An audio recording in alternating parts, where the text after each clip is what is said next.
Hello! This is the day 5 of mom sweet heaven. ఇవైతే గోధుమలు మొలకలు తెప్పించాను. టీ టైమ్ కేక్ కోసము. అందులో ఓన్లీ గోధుమ పిండే యూజ్ చేస్తామండి. పెద్దవాళ్ళు ఎవరన్నా తినాలన్నా ఆర్ ఈవినింగ్ పిల్లలకి డైలీ స్నాక్స్ కింద ఇవ్వడానికన్నా మంచి ఆప్షన్. ఇవైతే బయట పిండి దొరుకుతున్నాయి కదా! అది తీసుకుందాం అనుకున్నాను. బట్ వాళ్ళు క్లీన్ చెయ్యరంట.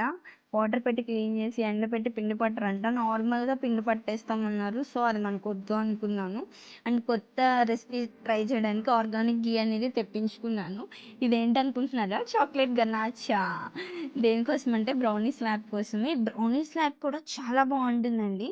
మీరు రెగ్యులర్ బర్త్‌డేస్‌కి మీరు నార్మల్ కేక్‌కెళ్ళడం కన్నా దీనికెళ్లారనుకోండి, చాక్లేట్ లవర్స్‌కైతే పిచ్చి పిచ్చిగా నచ్చేస్తది. ఈసారి కొత్తగా ట్రై చేయండి. కొంచెం ప్రైజింగ్ సేమ్ ఉంటాయి 2. And this is rasmalai cake. ఇందాక చూసారు కదా! రస్మలై తీసుకున్నాను. ఈ కేక్ కూడా చాలా బావుంది. డిఫరెంట్ ఫ్లేవర్ అనమాట. మీకేమన్నా కావాలంటే వాట్సాప్ చేయండి.